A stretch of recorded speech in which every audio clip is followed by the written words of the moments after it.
Okay, my phone had an update, so I'm gonna pretend that I wasn't just talking about this and just reintroduce myself. I'm Austin at the Best I Can Afford Antiques channel, and this is pewter. Okay, pewter is a silver metal.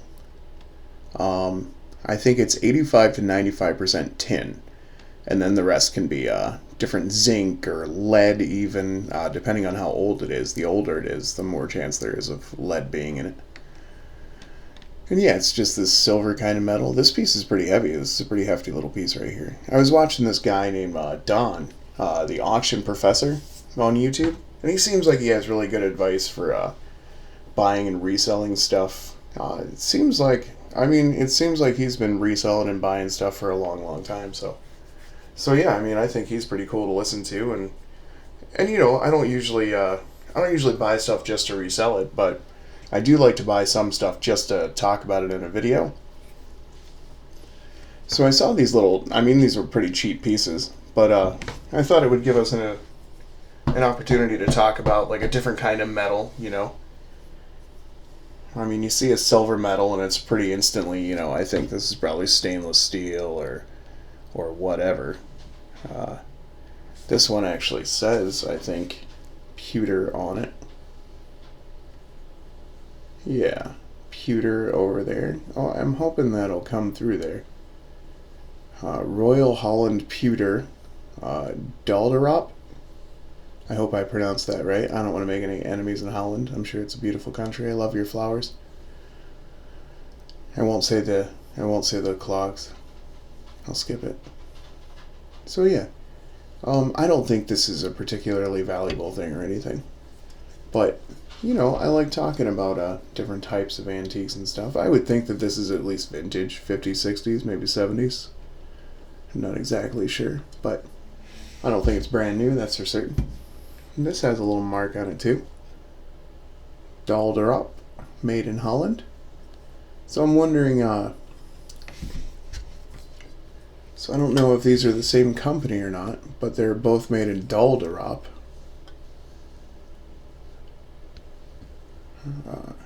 Could be the same company, but maybe there's a couple of pewter companies in Dalderop. Maybe this little bud vase isn't even pewter. I think it is. It feels about the same consistency and stuff. There is one little dent in this fella's foot. You can see him pretty good there. Otherwise, it's pretty good shape. I like his little form. I think you'd just call that a bud vase. And then I bought this because I was thinking this was pewter. It was $2.49, but I don't think it is pewter. I think that what this is aluminum. Aluminium, as our friends across the lake say. I like aluminium better, if I'm honest. Any opportunity to add a syllable, and I'm a very happy little camper. So, ooh, syllables? We doing syllables? I like syllables. Hand Wrought Creations by Rodney Kent.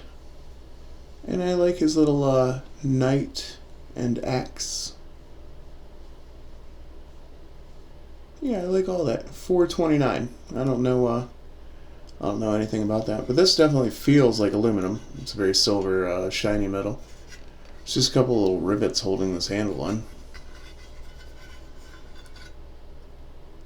So yeah, if we look at the difference between the shininess and one thing, obviously, like I'm holding it, so that's of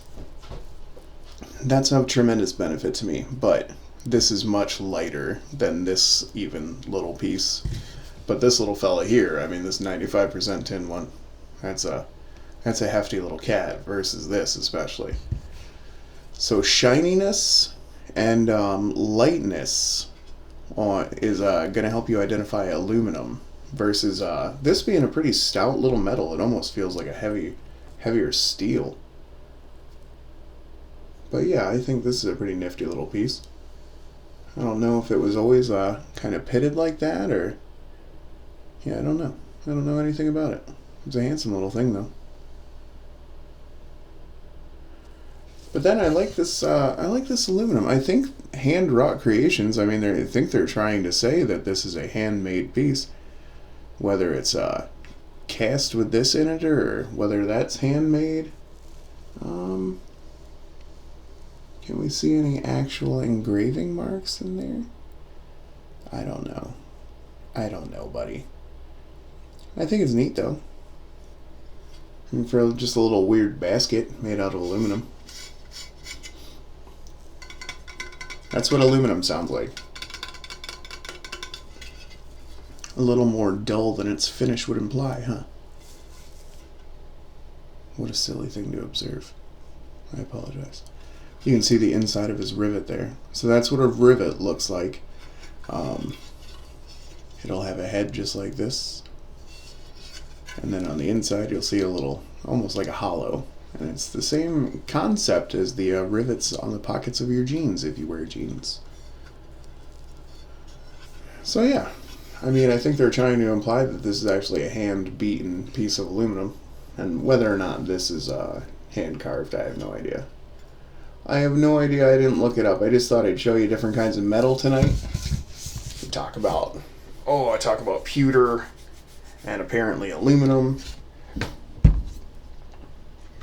And then this little fella. You know what?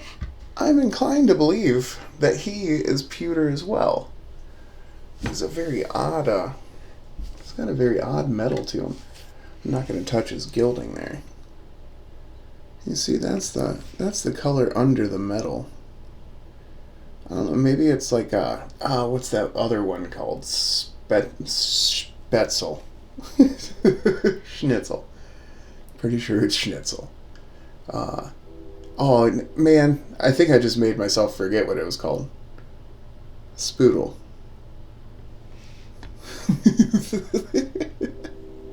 That's why you come to my channel. For the most information you can possibly get from the most professional guy you could possibly talk to. But yeah, isn't that pretty neat? Look how well done his flowers and stuff are. I assume this is cast. I don't assume it's carved. Or maybe it is hammered out a little bit. I'm really not sure. Beautiful little birds on it. I love that little bird. I love that little bird. Really, this is one of the first things I bought when I started collecting, and I gave, I think, $120 for it. And yeah, I just like the detail work on the front. But you can see what I'm talking about. I mean, this is obviously a soft metal because it's got a little ding to it. You see there, he's a little cattywampus. And yeah, he's a very odd form dish. It's got like 4 inside sides. I don't know what you would call that. I'm thinking it's just some sort of tray you would set for jewelry or on your desk or what have you, but you couldn't really set anything with a flat bottom in it because it's embossed all over the place. Embossed? No, that's not right. Relief? I don't know. It's convex all over the place. That's for sure. That's true. I don't know what the art word is for that though. But do you see how much that sticks up off of there? So yeah, I'm inclined to believe that this is also maybe pewter, but this is made in Meiji era Japan. You can see some more of his some more evidence that this is just a gilded piece. You can see his bare metal there. But this kanji says the top says Dai Nippon, which is made in Great Japan, I think, and then the top on the right going down, and then the top on the left going down is Tokyo, I think. And then this bottom box of kanji is I know the guy's surname is Endo. Now, I don't know anything beyond that, and I couldn't find his forge or anything, or his shop, whatever it would be. But yeah, you can see the birds are kind of concave on this side. So what they did was cover them in a lotus which is just gorgeous. I mean, really, every part of this piece is very, very beautifully done. Beautiful little leaves. I love getting to show you guys videos because I saw pictures of this before I bought it, and I didn't understand that these leaves were like really anything at all. But you get to see in the glint, like what they did to conceal the hammered out portion of this. I've seen a lot of pieces that just have, you know, this indent where they've put art on the front by pounding out the back a little bit. Oh, I'm sorry about that. That was a little midnight giggle for Austin there. But yeah, I mean, I've seen a lot of time where they just hammered that out and left all this blank and stuff. But this place, you know, again, it's an extra little step to decorate something on the back when nobody's ever really going to look at it. Nobody's ever going to care. But yeah, a little signature, a little bit of decoration to conceal the work you had to do back here. I like that. I like that quite a bit when a backside's decorated. You know what I did. I did it on purpose that time. I couldn't help it. maybe a little tattoo back there. Oh Jesus. All right. All right, so that's it for Pewter. If you guys think that I've misidentified this piece in particular, I'd love to hear about it, because he's one of my favorite little things. But yeah, mostly this video is just about identifying pewter and aluminum, and then my best guess on this piece, which is that I think maybe he's pewter. So yeah, there we go. That's the best I got at the Best I Can Afford Antiques channel. This is Austin. Always happy to talk to you guys. Miss you.